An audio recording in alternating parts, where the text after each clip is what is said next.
Bienvenue dans le monde fascinant de l'Égypte ancienne, où les pierres murmurent des secrets oubliés. Ensemble, plongeons au cœur des mystères pyramidaux, bien au-delà des sentiers battus. La grande pyramide de Gizeh, apogée de la construction pyramidale, fut rapidement suivie d'édifices aux dimensions plus modestes. Les pyramides de Djedefre, Khéphren et Mykérinos témoignent d'une ambition décroissante. Le dernier monument royal de la 4e dynastie fut le grand mastaba de Chepseskaf, érigé à 24 km en amont de Gizeh, à Saqqara Sud. Le règne de Chepseskaf marque la fin de cette dynastie, et nombreux sont les chercheurs qui s'arrêtent là dans leur quête de compréhension des grandes pyramides. Il est vrai que les pyramides des 5e et 6e dynasties n'offrent pas un spectacle grandiose de l'extérieur. Dépouillées de leur revêtement de calcaire de Toura, elles se présentent comme des monticules informes, érodés par le temps, peinant à captiver l'imagination des visiteurs. Pourtant, ces monuments négligés recèlent dans leurs chambres et couloirs une mine d'informations inexploitées. Un véritable passionné de pyramides commence par les sommets, puis cherche à retrouver la même fascination devant chaque modeste amas de pierre. Au-delà de la plaisanterie, ces édifices se révèlent captivants lorsqu'on explore leurs structures internes cachées. L'accès à ces pyramides est souvent difficile, car beaucoup sont en cours de restauration pour garantir la sécurité des visiteurs.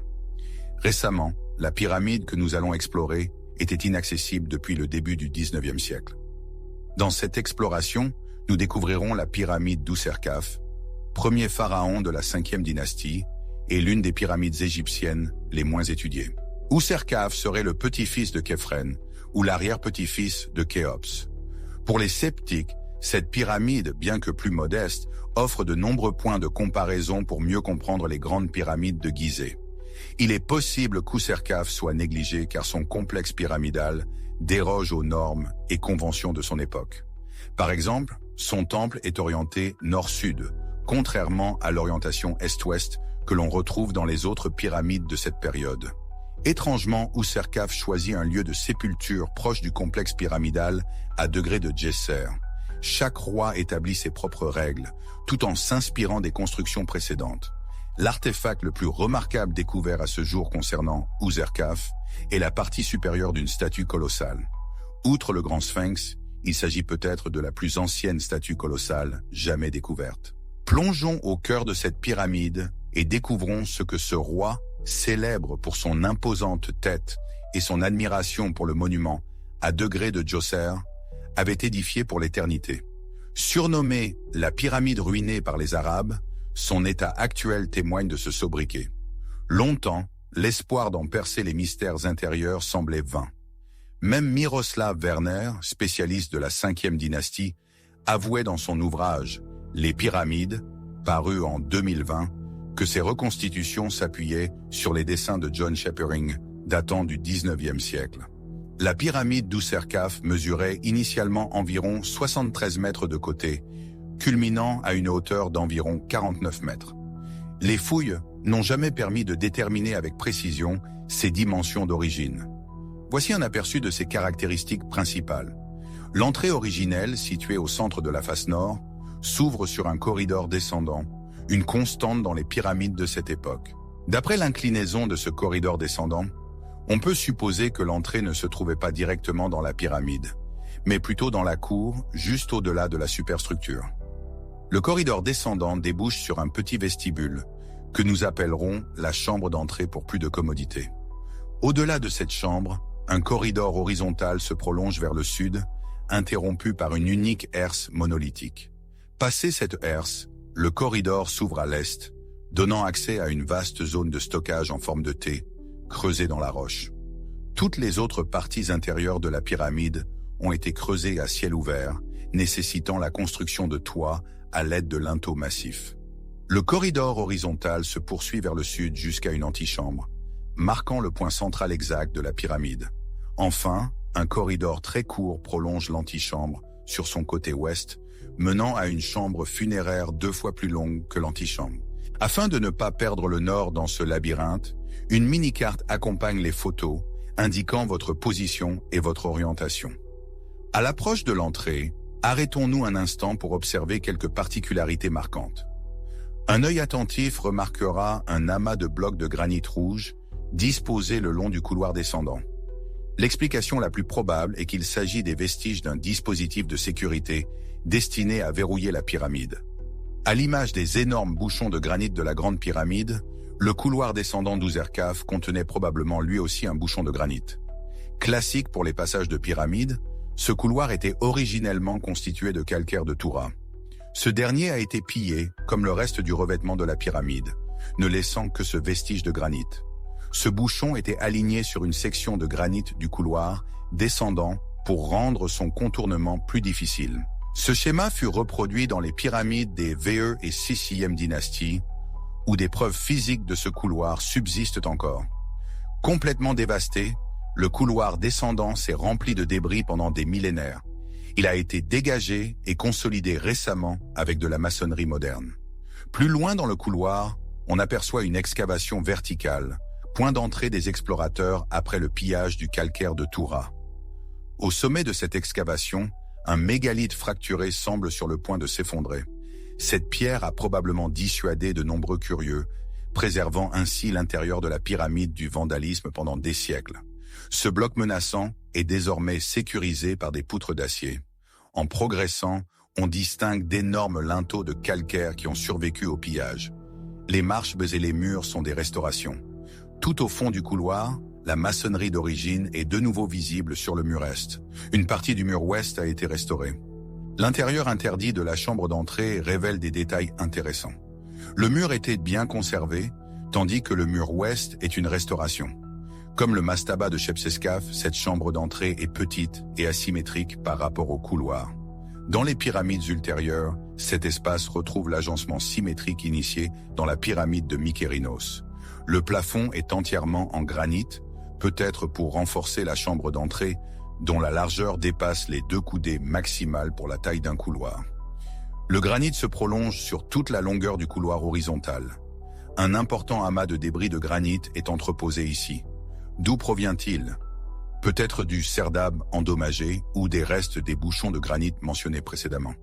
Certaines pièces présentent des arêtes finies, ce qui laisse envisager une reconstruction. Dans son ouvrage paru en 1997, Mark Lanner attribue ces débris de granit à des bouchons dans le couloir horizontal. Dans les profondeurs de la pyramide, loin des récits éculés du 19e siècle, que Lanner n'a jamais remis en question, se dévoile un mystère insoupçonné. En avançant dans le corridor horizontal, on est frappé par sa hauteur généreuse, permettant à un adulte de s'y déplacer aisément. Contrairement au passage étroit obstrué que l'on rencontre parfois, ici, l'espace demeure dégagé, une invitation à poursuivre l'exploration. À l'approche du portcullis, le granit remplace la pierre, le plafond s'abaisse, et un détail saisissant attire immédiatement l'attention. Un tore parfaitement lisse, sculpté dans le linteau de granit qui surplombe le corridor, nous observe. Comment une telle singularité peut-elle être absente des archives archéologiques? Les pyramides de l'Ancien Empire, célèbres pour leur austérité intérieure, défient les explorateurs, les poussant à déchiffrer le sens caché derrière leurs murs nus. Pourtant, les rares exceptions à cette sobriété, comme ce linteau énigmatique, sont inexplicablement négligées, laissant planer un voile de mystère sur les secrets que recèlent ces monuments millénaires. Au-delà de sa simple existence sculptée dans le granit, un ornement particulier remet en question la vision établie de l'évolution des pyramides. Khafre, par exemple, arbore un linteau taurique précédant son herse supérieure, une caractéristique rare car cette entrée est interdite au public. Mykérinos présente également cet élément, mais cette fois des 2 côtés de sa herse. Si Chepseskaf, le pharaon suivant, fait l'impasse sur ce motif, il réapparaît sur la pyramide d'Ouserkaf. On ne peut qu'en conclure que l'adoption de cette esthétique ne se transmettait pas simplement d'un pharaon à l'autre, mais qu'elle relevait d'une importance plus profonde, jugée essentielle dans la conception des pyramides. D'autant plus que ces pyramides sont dépourvues d'autres décorations, ce qui confère à cet ornement une signification particulière pour les anciens Égyptiens. L'unique herse qui bloque ce couloir constitue également une anomalie frappante. La grande pyramide de Khéops utilise 3 herses verticales, et après Khafre, tous les autres pharaons de l'Ancien Empire adoptent cette configuration à 3 blocs verticaux, à l'exception notable de cette pyramide. L'imposante herse en granit qui obstrue le couloir mesure près de 70 cm d'épaisseur, soit environ 2 fois plus que les pierres des herses de la Grande Pyramide. Il s'agit d'un revirement notable par rapport à une tendance qui voyait la taille des herses diminuer de Khéops à Khafre, puis à Mykérinos et enfin à Chepseskaf. Une excavation au-dessus de la herse d'Ouserkaf suggère qu'une des premières méthodes d'intrusion consistait à creuser verticalement à travers la pyramide et à briser ce coin pour accéder aux chambres intérieures. Choisir cet endroit comme point d'entrée permettait de ne pas endommager les linteaux des passages intérieurs et de minimiser la quantité totale de granit à percer. Cela nécessitait une équipe de pillards possédant une connaissance très précise de la structure interne. Il était également courant que les mastabas de l'Ancien Empire soient pillés de manière similaire. Au-delà de la herse, le couloir horizontal se poursuit, mais croise rapidement une intersection vers l'est. Le couloir conserve la hauteur réduite imposée par la herse, et les murs du couloir sont désormais en granit, tout comme le plafond. Pour accentuer l'asymétrie de l'intersection, un bloc de granit d'une couleur anormalement noire a été utilisé. Ce choix semble intentionnel, comme pour harmoniser d'une manière ou d'une autre cette transition inhabituelle. La pyramide d'Ouserkaf se distingue par une singularité, une brèche orientée vers l'est dans son couloir horizontal. En franchissant l'angle, on observe la jonction harmonieuse entre le granit noir et la roche mère, enveloppée d'une gaine de petits blocs de calcaire de Toura. En pénétrant dans l'excavation en forme de T, autrefois un espace de stockage, on remarque la présence significative de blocs de calcaire de Toura, malgré les pillages massifs du passé. L'emplacement originel de ces murs de calcaire est révélé par le sol, où le bord du pavement, légèrement surélevé, marque l'assise des murs disparus. Un examen attentif de la roche-mère dévoile d'impressionnantes excroissances cristallines de sel, rappelant les dégâts causés par le sel dans la Grande Pyramide, signalés au cours des siècles précédents. Contempler ces cristaux de sel permet de mieux appréhender les dommages subis par la Grande Pyramide et d'imaginer les vestiges matériels qui ont pu être perdus. Des fragments de mortier de calcaire adhèrent encore au plafond, témoignant de son ancien revêtement. De retour dans le couloir horizontal, le plafond bas se poursuit vers le sud, en direction de l'antichambre. Là, des murs en calcaire de Toura poli s'élèvent sur 3 assises, surmontées d'une voûte en berceau. Le mur occidental s'ouvre sur un court passage menant à la chambre funéraire. Sur le mur nord, jouxtant le couloir horizontal, une formation étrange de marques de ciseaux attire l'attention, comme si quelqu'un s'était exercé ou avait simplement passé le temps. En se dirigeant vers l'ouest, dans la chambre funéraire, on découvre une pièce spacieuse, semblable à l'antichambre, mais 2 fois plus longue. Le sol a été en grande partie arraché, révélant la finesse du pavement de calcaire. Ce point de repère est précieux pour reconstituer le pavement manquant de la chambre de la reine dans la Grande Pyramide. Sur le mur sud, quelques poutres du plafond ont été dégagées, révélant leur longueur totale. Howard Weiss affirme que les murs sous ces poutres ne sont pas de niveau, mais légèrement inclinés pour accueillir le plafond en pente. Une affirmation difficile à vérifier. Le sarcophage est brisé et en grande partie disparu, mais le couvercle restant est en bon état. On se demande quels détails cachés pourraient bien se révéler parmi les fragments épars. 2 niches sont creusées dans le mur sud, près de l'emplacement du sarcophage. Leur hauteur, proche de celle d'un sarcophage, suggère qu'elles ont pu faciliter sa fermeture. Le mur opposé présente également une niche, mais celle-ci est carrée et part du sol. Il est difficile de lui attribuer une fonction évidente. Enfin, sur le mur occidental, derrière l'emplacement du sarcophage, une excavation grossièrement carrée est visible. Son objectif le plus probable était une tentative de pillard de vérifier la présence de chambres cachées derrière le mur, une pratique observée de manière similaire dans la pyramide de Meidum.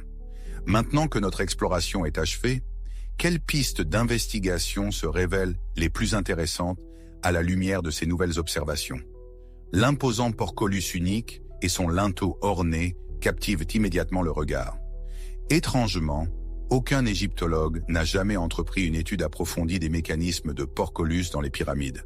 C'est donc avec une certaine fierté que je souhaite leur accorder l'attention qu'ils méritent au fil de nos prochaines explorations. Une autre évolution notable observée dans la pyramide d'Ouserkaf réside dans l'utilisation du granit. Alors que Khéphren, Mykérinos et Chepseskaf avaient intégralement réalisé leur corridor descendant en granit, ou Serkaf se contente d'une section plus modeste. Les parois de granit sont réservées aux corridors situés au-delà du portcullis, suggérant une stratégie défensive fondamentalement différente. Enfin, l'excavation en forme de T, absolument unique, défie toute tentative d'interprétation quant à la fonction de cet espace, qui apparaît comme un simple placard au sein de la pyramide. Bien que cet espace se retrouve, de manière plus standardisée, dans les pyramides ultérieures, de nombreux égyptologues lui ont attribué une signification spirituelle. Cependant, la récente découverte d'une nouvelle zone de stockage dans la pyramide de Saouré a anéanti ces théories. À mesure que nous examinerons les preuves physiques négligées au sein des pyramides de l'Ancien Empire, de nombreuses idées reçues seront remises en question.